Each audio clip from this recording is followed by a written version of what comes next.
Feeling stuck and alone is the worst feeling. Dental nachos really exist. I always say ABC to FLA, always be connecting to feel less alone. And I think feeling alone. That's awesome. Feeling alone is one of the worst feelings.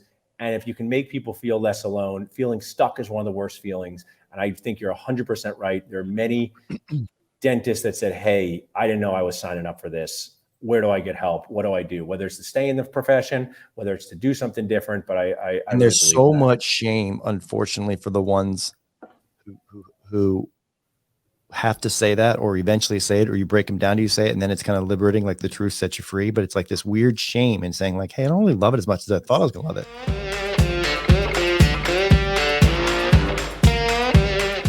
Okay, everybody, welcome back to the Bulletproof Dental Practice Podcast. Today, Craig and I have a pretty cool guest that I've been excited about. I got to know Paul Goodman a little bit before Craig, but now we've just been chatting before. You know what? I get a little sensitive about that. Paul and I talked back in 2016 quite a bit. So on the socials, yeah, on the Facebook, in my DMs, bro. That's what you. I did. Oh, you slid into his DMs too? No, Peter, you slid into mine. I'm very sensitive right now, guys. This is a story for another day, Paul, but he is correct. I did slide into his. But if you don't know Paul, obviously, Paul, I think you have probably the biggest dental Facebook group that's on the planet. I appreciate that. Probably. I mean, there's some like actually who I told you about coming in April. My friend Dr. Lincoln Harris has a large. Oh, that's right. I will share though. I kind of have a group that. Like a real plate of nachos, a lot of different toppings, dentist teams, business people. So we're not just a dentist group or just a hygienist group. It is kind of like the theme of the group. Toppings I asked him, Craig, I was like, so what's up with the dental nachos? You know, like I had no context to the name, and then he kind of described it. I was like, I like that. Oh no, I'm on that all the time. I love it. I'm a freak. I guess I never put two and two together about like, nachos and an amalgamation of, guacamole and just all the cool shit that goes on it, And so I also say nachos are meant to be shared. They're meant to be shared. They get messy. There's a great comedian who said, you'd fight your grandmother for the last chip. It's not my joke. I don't know if you guys ever seen Nate Bargatze, but he's I just watched this new special. He's a great comedian for your listeners. And I've always liked funny stuff. So kind of stuff that's light. I think in the original part of Facebook, if you guys remember, so I was like, I was part of Facebook groups. I was like, I want my own. Maybe we can talk about implants, practice management. And my wife helped me. I was like, what should I call it? She's like, well, you're a broker, a speaker, your dentist is like, we'll call it dental nachos. I love nachos. That's true. I worked at a Mexican restaurant called Casa Lapita, where I learned a lot of my communication skills.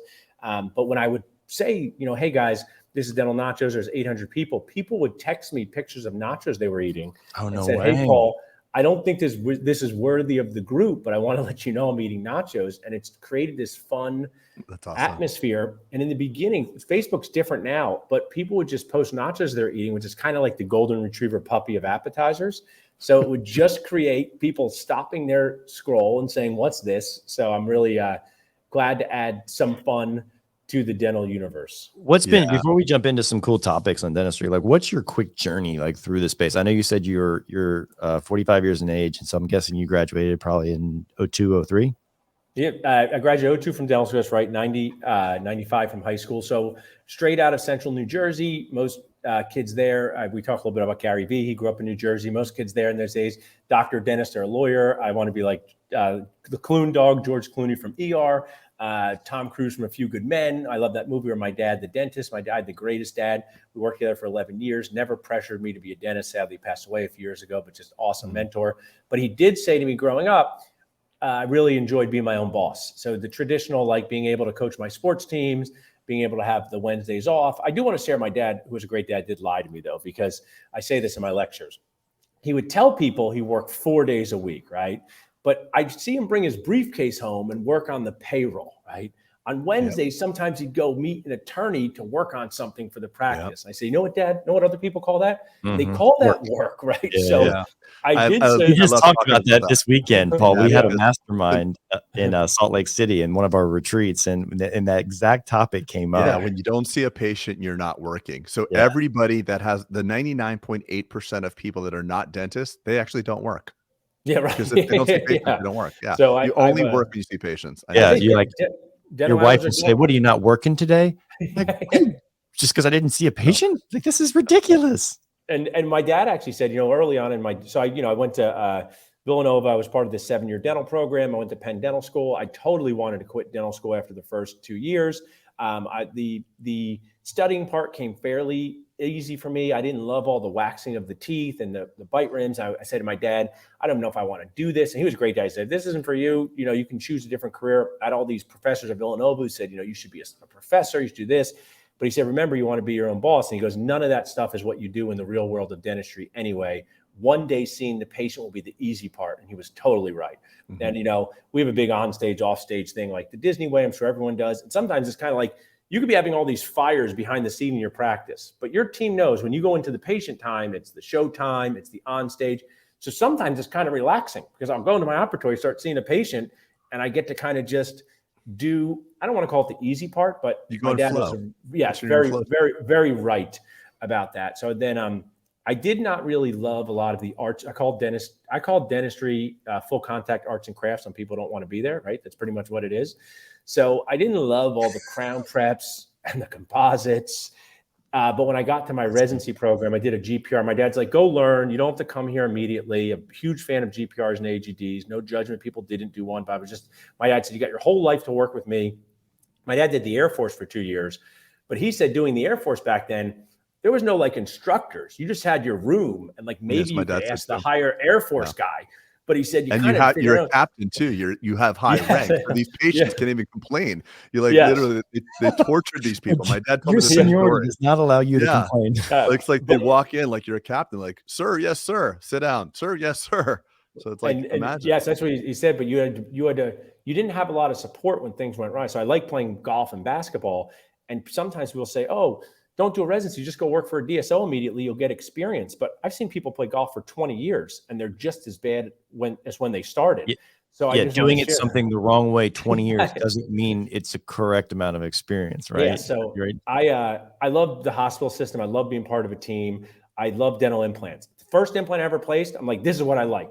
You just make the hole, you put the implant in. Nobody complains about the color. There's no contact. So I said, this is for me. So I had a really good program director. This is back in 2002. It's not like 2023 where everyone's placing implants as a general dentist. So I stayed there for 3 years, placed 150 implants, was the chief resident and the fellow. Got so much great mentorship from periodontist oral surgeons. And then after that, I joined my dad in practice with his partner. I never would have been a dentist if my dad didn't have a partner. He was one of the rare dentists in our town that got along with another dentist. And since that time, my brother's become a dentist and we bought other practices. We bought another location, did some fold-ins. I always wanted to create our atmosphere like Best Buy. Best Buy is a popular store from the New Jersey in the 90s. I don't know if they're still going to make it longer now, but you could buy back at Best Buy, you could buy a CD, buy a computer, you buy a TV. And when I would go there, I go, this is such a great business model.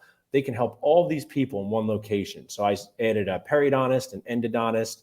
We've had sleep apnea dentists. Currently, we have a guy, I think he's your height, Craig. He's great, Dr. John Walsh. He did the military, and he did the Navy, and all he does is extract teeth. So he's not an oral surgeon, but he's a oral surgery focused GP. He works with us on Thursday.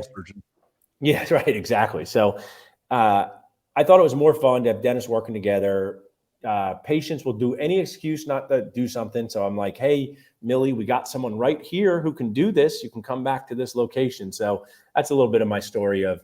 Yeah, my model is very similar, by the way. What do you think? Because you're very obviously. I told Craig when we got off the phone the first time. I was like, dude, he's awesome. Great personality. What took us so long to kind of meet him? But like, what do you think has been like one of the biggest? The reasons for your success. And I'm not talking about it. I'm talking about in the space of actually being a dentist. And I know this is kind of a random question, sure, but like, is there anything? I love this question. Yeah. Being a server for 10 years and learning how to talk to people and communicate with them. It's my dad would say, you can learn the technical skills, but communicating with patients is the hard part, managing problems. So when you're a restaurant server, so I've worked at a truck stop diner. I've worked at the corporate Mexican place, which taught me so much about business. This phrase might come off a little funny, but in the corporate handbook, it said, give them the pickle for free. So it said, like, hey, if someone asks for an extra pickle, just give it to them for free, but guac's not free. I really learned that, right? Like, so you couldn't give someone extra guac for free because avocados were expensive. So you would have to tell the person, And obviously Chipotle's made this funny. There's a great comedian, Gary Goldman. He's told too, Greg. He goes, I love that. You ever one. get the extra, you get to find your $20 and you get the extra guac at Chipotle like you're a robber baron, right? So it's like, but back then, this is the late 90s, if someone said, can I have extra guac for free? I'd have to say, hey, Craig, that's an extra charge because avocados are expensive. People like it. It's $2. If you said, Peter, I want a pickle, I'd say, no problem. We got a pickle. We can bring you a pickle for free. So learn teamwork, customer service, challenging things. So that to me, I think is one of the reasons I've been successful. I got to tell you, I love that answer. And that wasn't Craig's probably thinking, because I kind of say things about what I'm about to say about public speaking and things like that, that was like a softball setup. But I think that's just really, really important. Sometimes dentists will come and say, hey man, what CE should I take? What business course should I do? And I may have a little context into who they are. And I say, the first thing you should probably do is like public speaking or basic sales course. And it's not to be a sales person. It's to learn how human psychology works and making people happy and being able to dialogue and like body language and tells about when someone's uncomfortable. Like that's probably the most important CE for dentistry if you want to have a very successful and profitable career versus, hey, I just learned this new cosmetic. Learned this new bonding technique. Like that's probably not going to be the lever that makes you good to great. Well, what happens too, guys, is that when we're challenged, we go back. If we're challenged by a patient, if we feel like we're not delivering the value, we get insecure and we go back to our technical training. So the way we speak to patients gets worse. Well, Mrs. Jones, your periapical ligament, your PDA, you're saying you default, you get nervous and then you default. Right. And also in business, we think of ourselves as the hero, and it's not our job to be the hero. It's our job to be the guide. And so when businesses are not going well, we don't think to take a business development course, like a Bulletproof course or a Costas or whatever the courses that you're involved with as well. We just think, let me just run to the Coyce Center. And let me tell you, I love Coyce and Spear and all these different organizations, but it's a complement to your total business acumen. The clinical skill and the relationships and the communication, all necessary. You have to have it all. And I think that in dental school, we're getting a poor understanding of you can be God's gift to dentistry, be a masterful craftsperson, and still go out of business because you don't know how to relate to people. And that's not readily understood by most dentists that are coming out of dental school. I mean, your listeners should listen to that over and over again. Dental students. I mean, I've created this concept called your dentisting core, called dentisting, because back in the 80s, we would just do bench press and they'd be like, are we done working out? Like, yep, we're done. So you had all these people with giant chests and chicken legs. And like, are we in shape? Like, you're not in shape at all. You're going to hurt yourself. You look like you're riding a chicken. Yeah. So 2023, there's the orange theories, the core development. So I always say your mind skills, which is like business, your word skills, which is communication, your hand skills, and your heart skills. And dental school is like, we're just going to try to teach you to prep a crown faster, which they don't do well anyway, right? Dental school might as well add in some of these other things because I don't think their clinical training is particularly, you got to learn these things at the same time, right? One of my funniest things was like if dental school taught parenting classes, they would teach you everything but except how to feed the baby. And you'd be like, what about feeding the baby? Like you can learn it on the streets. I'm like, what streets, right? So they leave these students totally unprepared for real world surviving and thriving. And it's emotionally a problem because you've memorized the Krebs cycle. That doesn't help.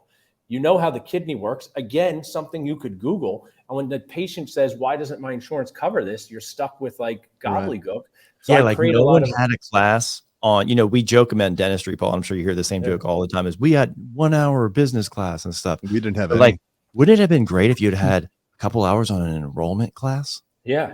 Right. Hey, let's go to clinic and see if you can, explain the benefit to the patient that the dentistry they need and enroll the case. Let's see if you can do that in the class. Right. Yeah. That would be amazing. It's really irresponsible, to use a nice word of dental school, to charge people $500,000 and not give them the skills to pay that back. And it's totally gaslighting for dental school. Like, we're not going to talk about money. I go, you have no problem talking about it when you're collecting the tuition, right? So I find it to be crazy. And I had this friend who would tell this joke, was great. He goes, my wife's better at life than me because growing up, I played cops and robbers and she played house. And when we got older, the name of the game was house, right? And it's like, that's such a good joke, right? It's not mine because it's like dental school. The name of the game is talking to people and getting them to trust you, not a perfect crown prep taper. And dental school messes you up on what the name of the game is, and it's causing depression, causes people dying by suicide. I'm not blaming dental school for these things, but it does start to create a mismanaged expectations of what the real world of dentistry is. Right. Like. Well, imagine like you send a tennis player in that's never played tennis. You're just going to avoid getting hit by balls. Like, you're like it is irresponsible, to use the nice word. Yeah, and I'm happy that we're having this conversation so that people at least know that, okay, there's this massive hole in what I need to know in order for me to be successful. So like in the 80s, when we were all doing bench press, we didn't know any better. So if there was a podcast out there that said, hey, by the way, that'll create some imbalance in your body. Like, at least if you're hearing this and you're in dental 100%. school or you're newly minted, just know that there's another level that you must learn. And when I got out of dental school, a similar story to you, Dad was a dentist and all that. I came into the practice and I wanted to market, and all the dentists got super upset at me that I was marketing. And I mean, by marketing, the late 90s, like I had an ad in the magazine. Yeah. And they're so mad at me, and this is ridiculous. And why are you doing that? And I brought specialists on, and then they got even more mad because I just wanted it to be convenient for a patient. Did you have to go in front of the board? No, I didn't. But the whole idea about doing that type of stuff is so I think what you're pointing to, Paul, and I'm really happy you're saying it, and I say it quite often, is that the system that's in place is not helping the categories that we're winning in, the unfortunate categories that we're number one: suicide, depression, divorce, drug abuse, all that stuff. It's a major, major issue. And compounding that, you've got every dentist on Instagram, like Full Arch Friday, every Friday, $50,000 case. That's how my life, I'm a rock star. So it's like, where do we turn to? I used to give a good example of this. Like when we were younger in dental school, we would go out and you like try to meet someone, and like, how many times did you leave with even someone's number? Few. How many times was I eating Wawa and pizza at 2 a.m.? Many, right? So like, if I only showed the time, one person gave me their number to go out on a date. Right. Your successes and your failures. Could you show me getting this like Italian hoagie and chips alone? And it's just a fun way of sharing that most of the time, this isn't going to happen. It's great to have these examples, but it also creates unrealistic expectations. So people should sort of share more of their things that go off script. I mean, we're so dramatic. Share your successes and failures. How about I just share a lot of things that were annoying to me today, right? That's what I'll share. Share your annoyances, right? They're not failures. Mismanaged patient expectations. Someone who comes in for a big case and doesn't pay for it. These are the types of things that I wish dental school brought to life a little more. Like you say, Craig, so that there's an imbalance in your body, but sadly, they kind of have this fortress of solitude, like He-Man, I was a big He-Man fan back in the day, around the dental school, and then they get out of it. And I think it's a real, I guess I say, not even adjustment. It's shocking to see what happens in the real world. Yeah, you fall from what your expectation and reality is. But listen, to kind of wrap it up in a positive bow, there's this now. And the three of us are old enough to exist before podcasts and free education and YouTube. This is, if I would have just heard this in 1998 when I left Tufts, it would have been like, oh shit, there's a whole other thing. Okay, good. Let me at least learn that. So what did I have to do? I went to business books. I read From Good to Great. I read Tony Hsieh's Delivering Happiness. I didn't know there was nobody in dentistry saying we needed this, but I said I could probably incorporate these business concepts from other industries. And the more I get out of the longer I've been out of school and the longer I've been in business, I realize it's all the freaking same. Dentistry, flooring business, whatever your business is, the core concepts are the same. And I think it's really elitist of us dentists to say, number one, we're not in business. Number one, we don't have customers. Like, what do we, like they don't even want to, many dentists don't even want to identify as being business owners. It's like, no, I own a practice. I'm like, yeah, but you have people that have hitched their wagon to you, hygienists, administrative people. You owe it to them to run a business, because if you're not, like the baby analogy, if you're not going to feed the baby is going to die. Yeah. Well, you're saying, Craig, too. Go ahead, Paul. Go ahead. No, I say, Peter, you're the youngest of us all here. And I was just say that what you're saying is right. Like if I couldn't tap out a 1-minute text on my Nokia phone to my friends, I was out of luck, right? You're probably young enough, Peter, or maybe you had some of it, but like, now there is this world out there for people. I had a text on T9. T9, 1, 2, 3, just say, 1, 2, 3. I mean, dental school misleads you as to what's going to happen after dental school in the nicest way. So you might as well spend time now trying to pay attention to people who are striving so hard to put so much free information out for you to just have context of what to expect when you're finished. So true. And Craig, what you're saying, I love how you're saying, because we say this a lot. I mean, we didn't talk about it this weekend. Is when you had your buddy Randy come in and talk to our mastermind. He runs a flooring company, Paul, just to give some context. And I was sitting there thinking that we get this romantic about the idea that dentistry is not the same. At the end of the day, I think all business is really three things, right? It's your process, it's your product, and it's the people that you have in your space, right? And that's the same in all kind of businesses. And we just don't get exposure to that level of simplicity and two, kind of awareness of that. It's even, so I have another take on it as well, Peter. It's kind of adds that. It's like business is really just like innovation, adding value, and marketing. Like, so if you're innovating and adding value, you just need to make sure that people know about it and you're good. And I'm going to interject with a quick story. I think you guys will like this. So I'm in sports. I was not like, I always admire people who could hit from both sides of the plate. I was like, man, that's awesome if you could do that. So I couldn't do that in sports, but I'm an extrovert who has no problem spending time by myself, right?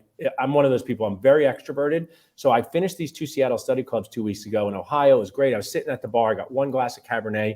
I just want to sit there and go on my phone. Guy sits next to me and goes, do you do anything interesting? And I was like, oh, geez, right? But meanwhile, I was so glad I wasn't a jerk because I said, I do run this company called Dental Nachos. That's pretty interesting. He goes, oh, tell me about that. And I said, what do you do? He goes, I run this plumbing company. I have my clients here. And he, in 2014, him and his partner ran a plumbing company that did $2 million a year. And last year did $85 million. And I said, what was your secret? He said, all marketing. It was all marketing to get there. And this, I'm a big fan of this Patrick Winston, How to Speak. It's a free YouTube lecture on speaking. He passed away a few years ago, but please put in the show notes, How to Speak. Patrick Winston? Patrick Winston, How to Speak. It's phenomenal. It's on YouTube. It's 13 million views. He talks about building a fence around your idea. So him and his partner said this, they only took a job if they could say yes to 3 questions in plumbing. So they went from 2 to 85 million by marketing and doing this. Was it a homeowner? Yes or no? Were they going to pay ahead of time? Yes or no? And was the project going to take less than 3 days? So that was their niche, right? And I'm an Entrepreneurs on Fire fan too. He tells riches are in niches. But I'm so glad I talked to this guy because what you said with flooring, plumbing, dentistry, they all have common themes for success. May as well pay attention to them. You got to do this job anyway. You may as well try to maximize your happiness and minimize the number of times you cry inside. Like I said, that's the number 1 KPI for a dentist, the number of times you cry inside. Paul, I want to add one thing to what you're saying too, because I think I obviously don't know anything about the plumbing story that you're talking about, but the guy, I am certain, to go from 2 to 85 million, he did a quality service. He added value. Yeah. So when he said, oh, it's just marketing, because he thought that, oh, everybody's a quality guy. Like, you ever interviewed an associate that had his own practice and was successful, and then they come into your office and you see the dentistry and like, wow, this is really bad. Right. It's not good dentistry. Like, this is not like fitting the value proposition I want to make to my patients and my community. But they were very, very successful in some way. And I just think that we tend to think that all of us are equal on equal footing, as much as how much we care about the patient, how good we want to be, how careful we are with our crown preps and margins and stuff like that. And I think that a guy that's gone from 2 to 85 million didn't just rely on marketing. He just thinks that everybody does good plumbing. But he showed up on time and they did the right thing. And there was a set of values behind that business as well. And unfortunately, you can get pretty far in dentistry just on marketing. I know a lot of guys that are wonderful clinicians that are like literally God's gift to dentistry, and they've gone out of business because they are not good speaking. They can't communicate or market. Yeah, I totally agree. I want to go to the fact that the hat you're wearing's got a big game coming up. Yeah, I know. Craig, there's this thing called the Super Bowl, and it's where 2 teams play. Right, it's on ice, right? One of Paul's teams is in it coming up in February. So it's called the Philadelphia. I want to share something about this, Peter. I did a Facebook Live on this the other day, and maybe I'm either becoming soft or centered. So I kind of had some obsessive relationships with sports teams that I liked, where my mood would be like how theirs was. Like, I don't think these players care how my crown preps go, but for some reason my whole mood is it. But there's been such camaraderie here in Philadelphia. They say "Go Birds" is like kind of saying like hello to people now. Yeah. That even if the Eagles don't win the Super Bowl, the whole city should be so grateful as to them bringing us together in still a pretty sucky time on earth, right? I'm not saying like wait a second. Isn't Philadelphia the city of brotherly love? Why are you guys having to remind yourself of this? We sometimes do things that need reminding, like throwing snowballs at Santa Claus. That's a real story from Philadelphia sports. But just when you walk around the city, by the way, he got mugged. Like, I found out my associate Bart got mugged and stabbed outside. Yeah, there are some areas of Philadelphia where you have to really treatment plan your success while you're there, treatment plan your safety. But I think what the Eagles have done to create some camaraderie at a time where we're still just kind of out of the pandemic, and we're still out of a time where there's a lot of friction and polarization. It doesn't solve everything, but it's nice. Of course I want them to win the Super Bowl, but I think we should remember that they have created some, and maybe Kansas City's doing the same thing for Kansas City. I spent my summers watching training camps up in Philadelphia. Awesome! So that Randall Cunningham was my guy. Oh, that's Lehigh Valley, I think, was where they had the training camps back in the day. Yeah. Yep. That's I used to watch it. So my grandmother's from there. Anyway, so where I was going with the sports analogy before we hit record, you were talking about kind of the 4 quarters, right? I want you to kind of expand on that. Yeah, sure. I just give the. I think what dental school and their job is to create awareness on some of these things. I'm not going to hold them accountable for everything, but awareness of what's your journey look like from beginning, middle to end. Penn Dental School, I don't know if they invented this, but they always said, begin with the end in mind for your patient, where you want to get to and get them there. So, I talk about finding your first job, buying your first practice, hiring your first associate, and selling your only practice. And you guys are incredibly entrepreneurial. I'm medium, I have 4 practices smushed into 2.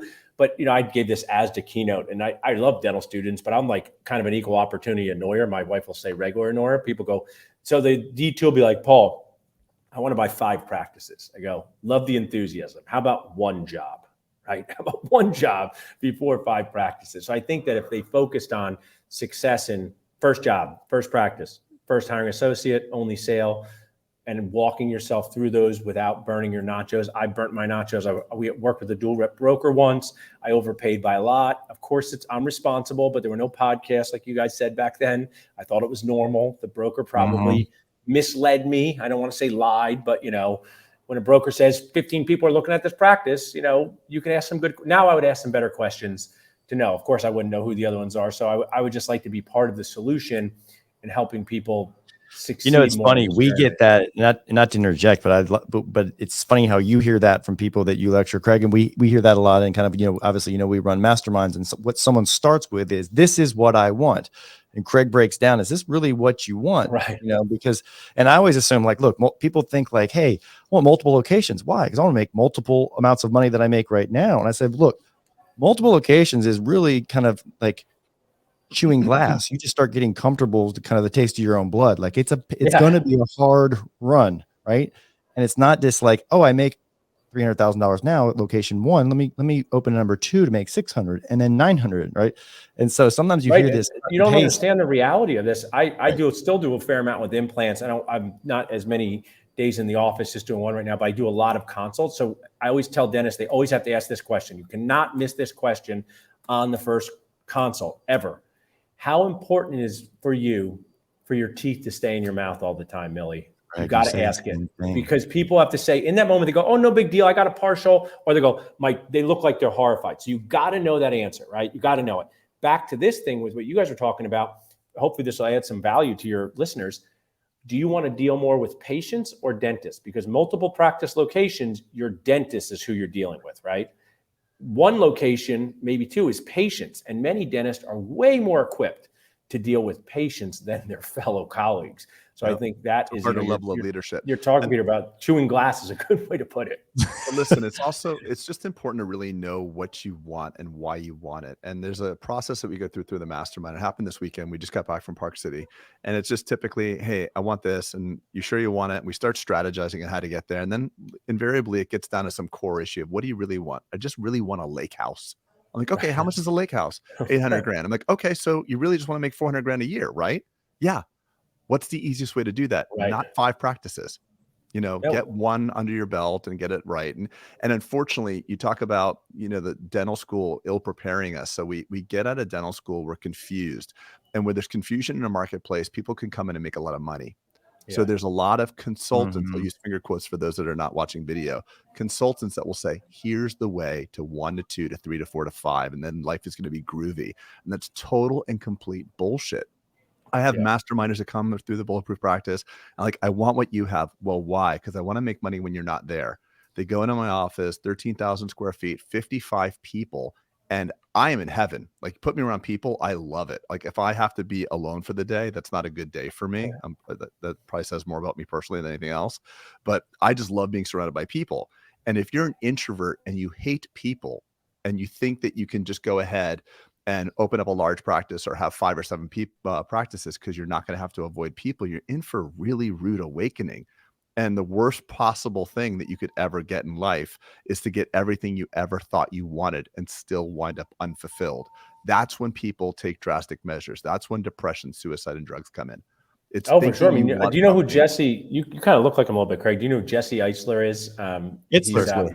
Yeah, Itzler. So yeah. Oh wow, that's awesome. I love. Yeah. Oh, that's great. I'd love to chat. I'm really inspired by him on TikTok. We went to college together, by the way. And Gary Vee talks about this. I mean, people who did $3 million in their company were happy, grew it to 6 million, they're miserable. I think it's because, this is kind of one of my quotes, that procedures are more predictable than people. So, your procedures become predictable. You know how to troubleshoot them. Like tomorrow, there, I put in my schedule, somebody's implant crown might have broken off or this. Yes, that's unpredictable, but I've been there before. And the things that, like the 3 things we can do, right? Get new screw, maybe have to remove implant, right? All of them I can kind of deal with. They'll have different levels of, I won't remove the implant myself, my periodontist would, but like with people, they say, hey, guess what? Something good happened to me. This is my associate. My wife got into a neurology residency in San Francisco. I go, oh, great for her. Now he's leaving the practice for a good reason. So I just think dentists are not mentally equipped to deal with how unpredictable people are. And I think you're 100% right. People can say to me, I do this job clinic, and they go, what if my associate leaves? I go, what if they leave? They're going to leave because they're going to want to buy a practice like you, create systems for another one to join you. So true. So true. There's so many things. Jesse says some profound things. Like, man, he's gotten me thinking on a lot. Oh, that's great. That's cool.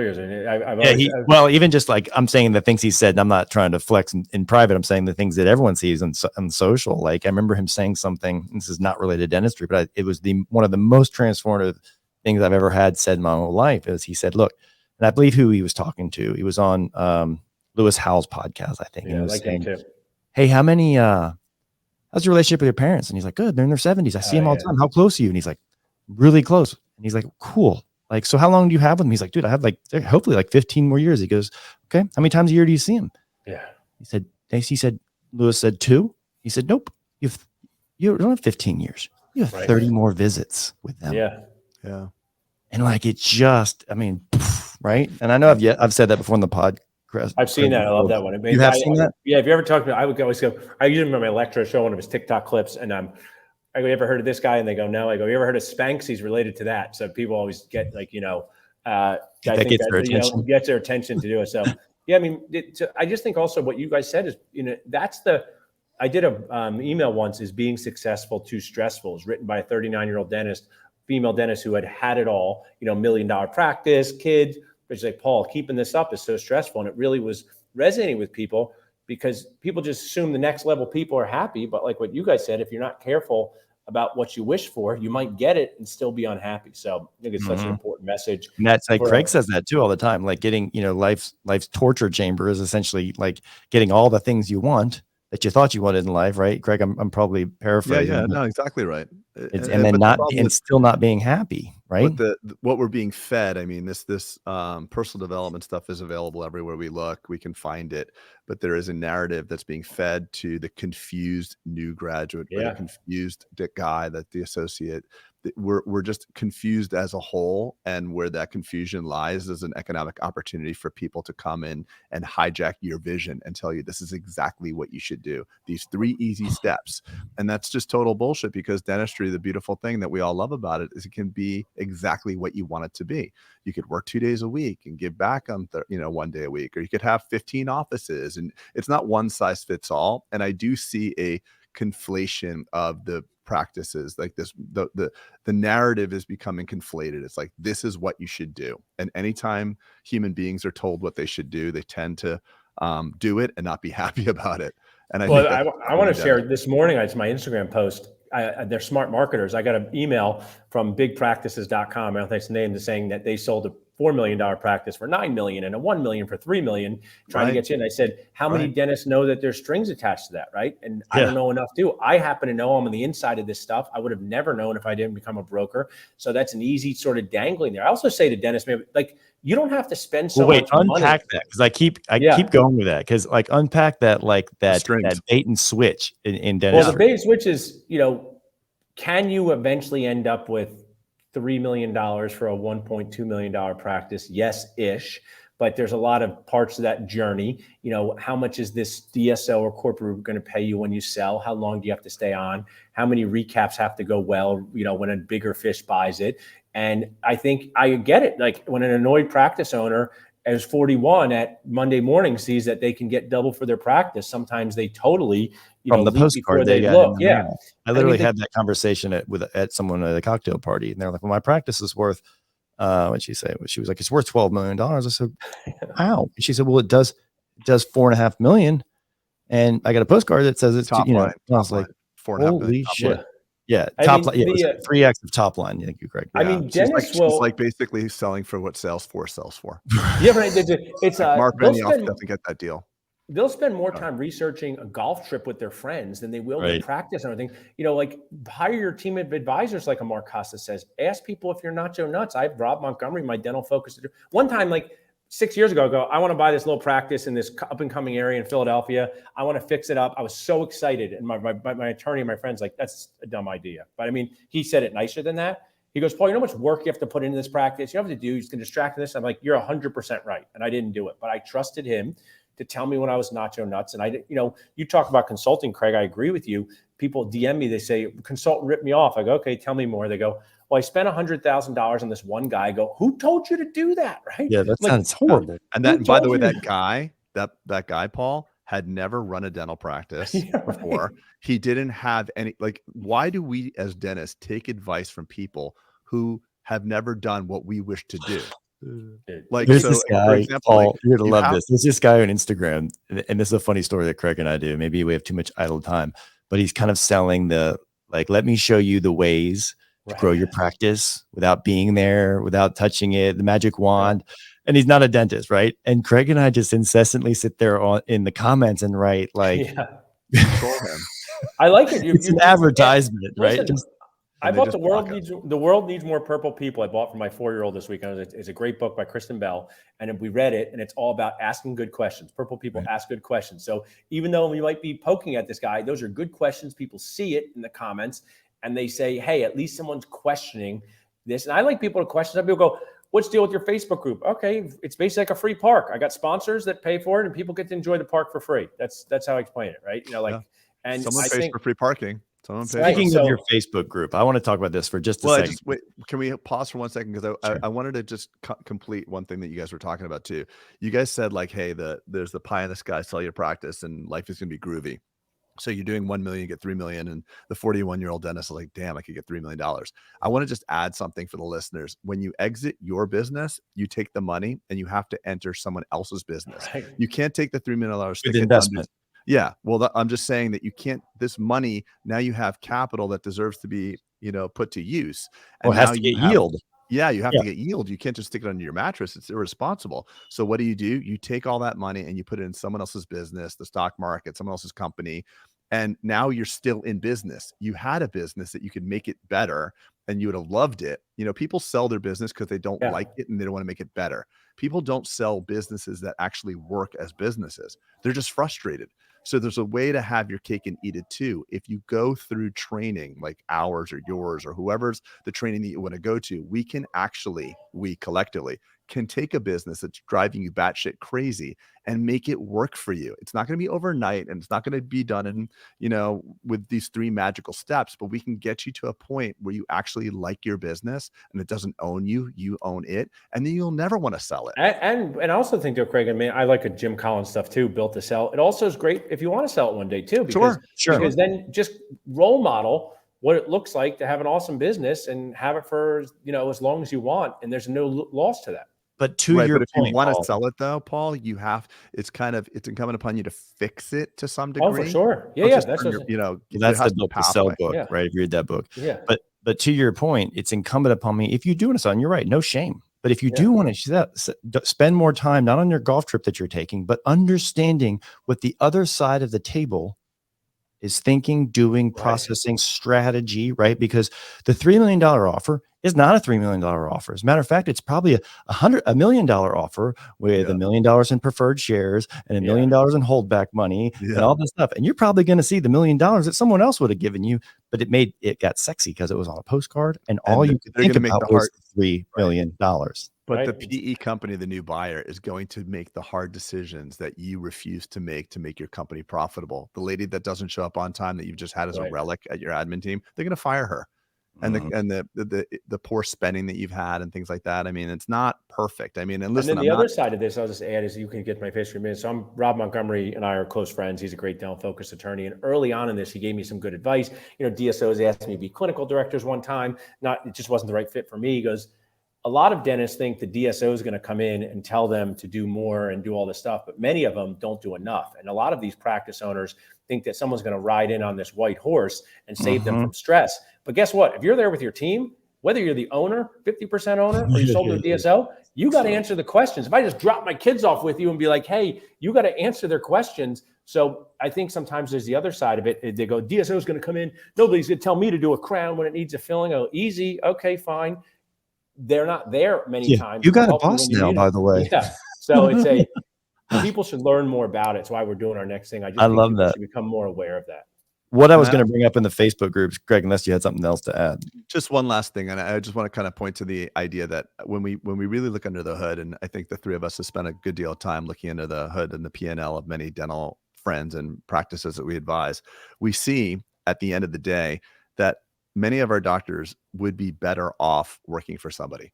So if you expect to pay yourself on your, for your production, maybe 25 to 35%, if you actually take that out of your profit and loss and pay yourself as a dentist 30%, and you see that your company is losing thousands of dollars per month, you have to ask yourself, do you absolutely love running your practice, or do you like maybe skiing more? Because both are costing you money.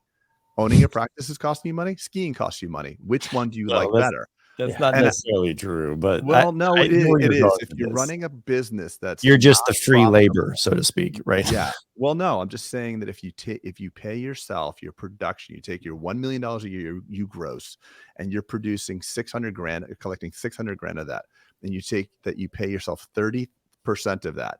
If at the end of the year your practice loses money, it might not be a bad idea to sell or become a business owner. Yeah. But don't live in this quasi bullshit world of where you actually say, no, I'm not a business owner, I run a practice.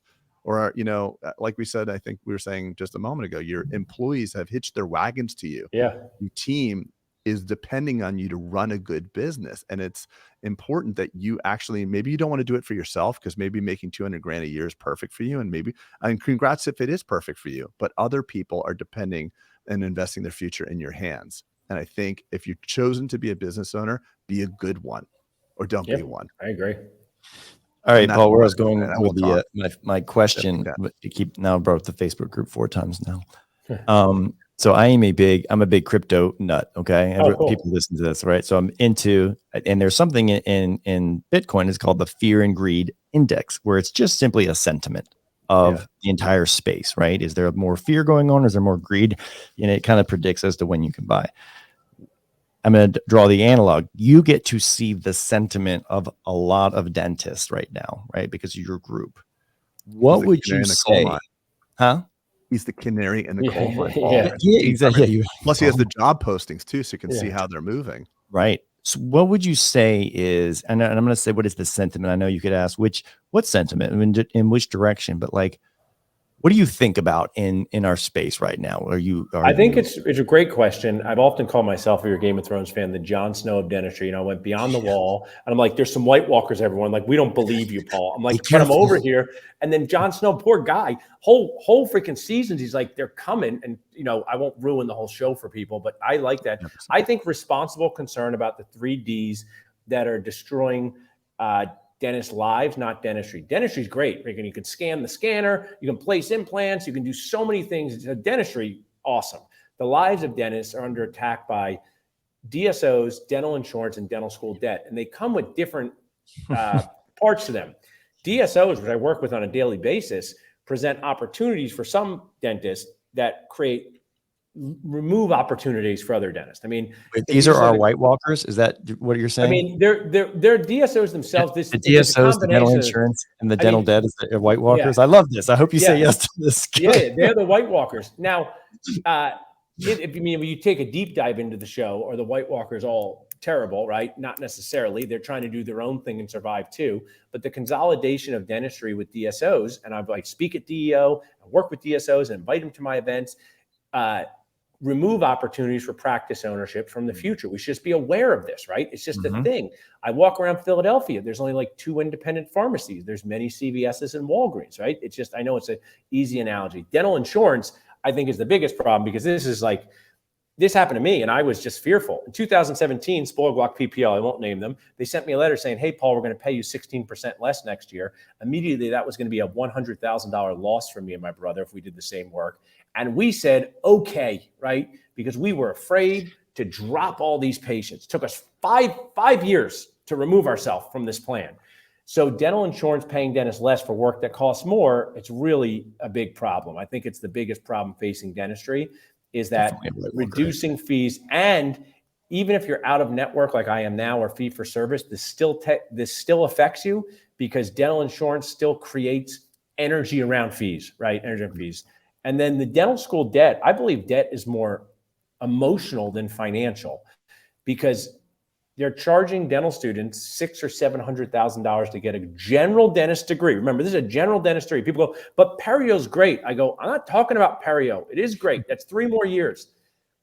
You're charging them to get a degree that kind of makes the same money as it did decades ago, right out of school. Right. Of course, you can own a practice, but if you just put it on its face, the guaranteed income has not changed much. So the increased debt without the same rise in some income, I think, is causing a lot of emotional problems. I know there's repay. I know there's iPay. I know you can pay 10% of your income. I have sponsors that do this.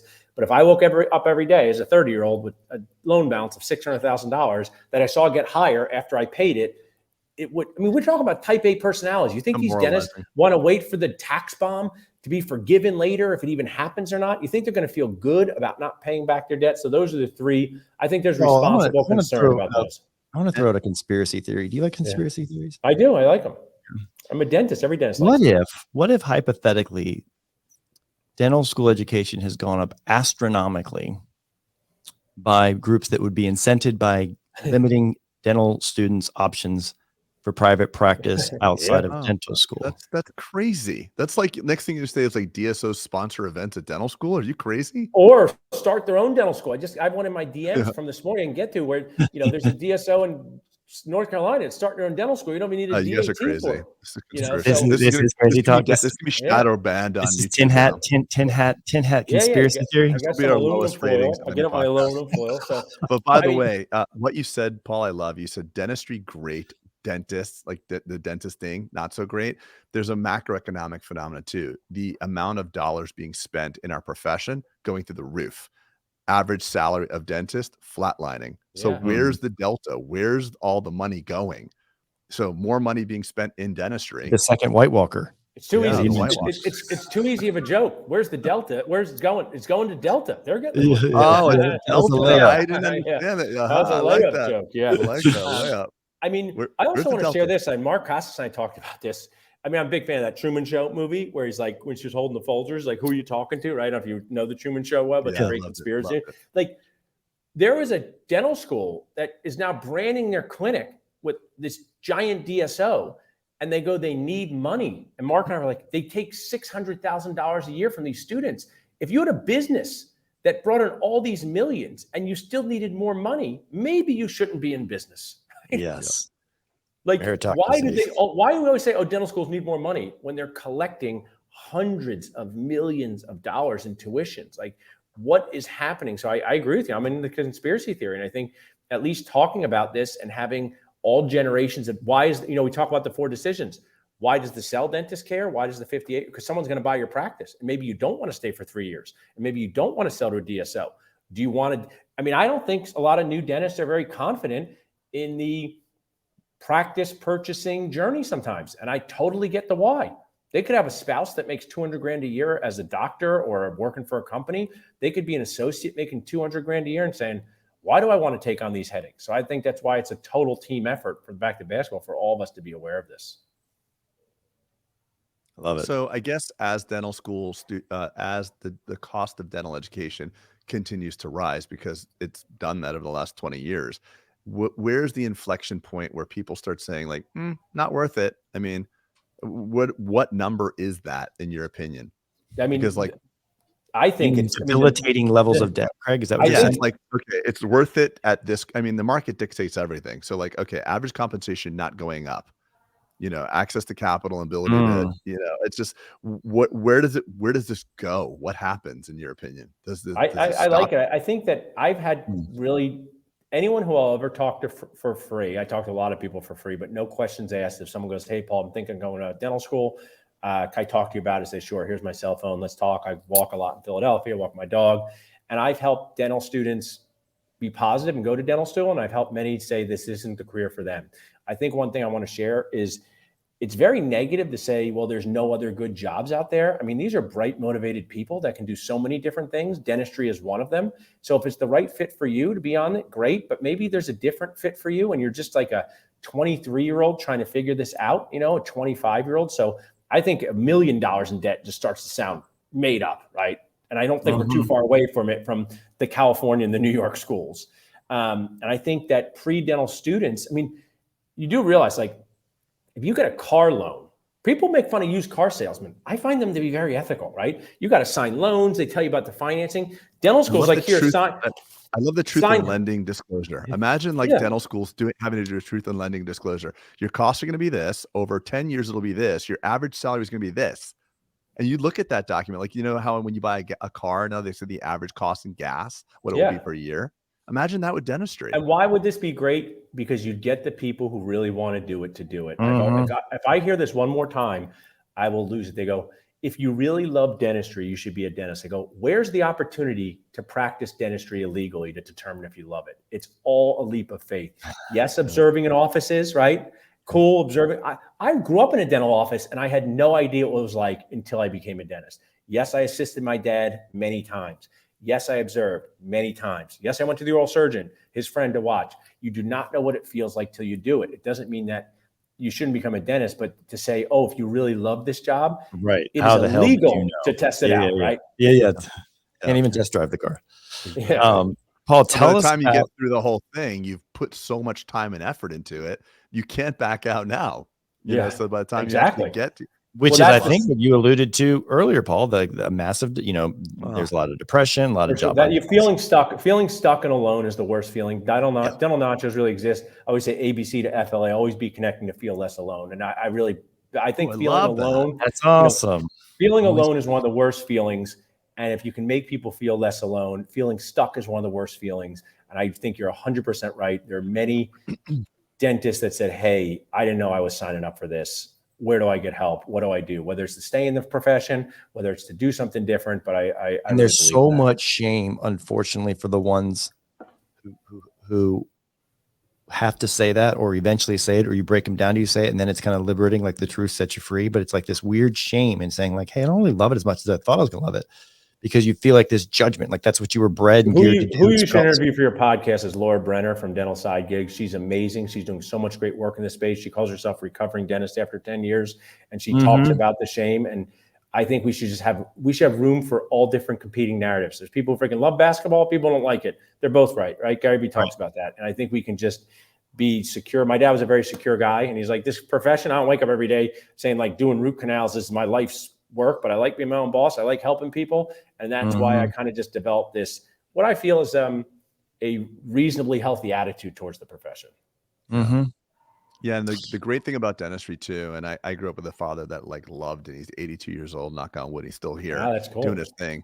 The great thing about it is you can pivot your practice. You can pivot what you do. There's so many branches to dentistry, forensic dentistry, and different types of public health. You don't have to make a macro change. It could just be a micro change. And I think as human beings, we get so frustrated in something and we tolerate it for so long that by the time we want to make a change, we make a change that's 20 miles away. when you could just slowly pivot and slowly start to get some different perspectives. I always say, Paul, though, it's the most beautiful profession in the world because yes, you may hate the business, you may hate clinical dinner, you may hate root canals, or you may hate this, but guess what? Design your life, design your business so that you don't have to do that anymore. Yeah, right. I will say, you don't have to be a victim of your circumstances. Dentistry, there's no rules, so to speak, about what you can come in. It's a beautiful profession. I think probably the best. I want to say it's very, very few professions like this you can do part-time and be financially successful and personally successful. And that's a huge benefit. And guess what? And you're probably going to change a lot of lives along the way, for your patients, which is a hugely positive part. I have friends who make well into 7 figures and they can never get off the treadmill. And yes, people think they're lucky, but it's all or none. There's no like, oh, I want to do a hedge fund 2 days a week, right? So I do want to share that's a really good part of that. Tell me as we're kind of wrapping. I know we've kept you a little longer, but this has been awesome banter, and I've been looking forward to it. You have an event coming up in April 22nd. I don't have the title, but you sent me the flyer, and you're like, man, you and Craig should come. And I was like, you guys got VIP guac tickets where you can have guac the entire time. Someone follows you around with guac. That's the VIP guac part. My wife's birthday is the 21st. So can you give her a call and say this is a vital emergency? I share that Philadelphia has some of the best restaurants on the globe. So, it's a good place to go and hang out. Okay. I'm down. Let's take Emily. We'll take her together. She'll have that's great. I appreciate you letting me share. And we'll have the ability for people to watch this on our on-demand platform afterwards. But Dr. Lincoln Harris, someone I look up to, I think was a mentor as a friend. He has an 80,000 member Facebook group called Right Global. He came to visit me a few years ago. We really just got each other. Him and I are putting on this event together. 1 day's full business, the 4 decisions. What's the deal with selling DSOs? I got a VP of a DSO with 168 locations. I got the Eagles team dentist. I got my friend from Missouri who has 5 practices. I said, why don't we all just get in the same room and talk about DSOs and private practices at the same time? One is an evil like Skeletor. One is an He-Man. They're just what they are. So that's Friday. Saturday, LINC does a tremendous job with accelerating the Castle of Grayskull. I would like to do that. I should get that up there. Now you've given me a good idea for the theme. Saturday, we're going to do all clinical efficiency, why advanced treatment planning boot camp, how to think through procedures in a more efficient way, class 2s, composites, these clinical directors of DSOs, or just someone who has a few associates like me, or do you have many associates, Peter? You have some, Craig, what can we do to help our associates become more efficient? And then Sunday, I'm doing an interactive job fair. We're going to have a mimosa and stroll. I'm going to get everybody in and be like, hey, weirdos, go out there and try to be less weird. You went to dental school. You're professional weirdos. Go talk to these people, ask these questions. We'll give you a mimosa, a Danish, then come back in the room. So we're going to have a fun interactive job fair. How does someone register or find out more? Yeah. You have a landing page for this? Dentalnachos.com has kind of tried to design it. I love sports like an ESPN site. So our event section's there, but people also can just text LINC, LINC to 215-543-6454. Dentalnachos.com is the best place to go to for that. Also, real quick, and I'm keeping you, but this comes up a ton all the time in our mastermind about, job boards, right? And the fact that we're having to use these Indeed and these things that just aren't working and they're not consolidated, they're not concentrated enough, and they're a frustrating process.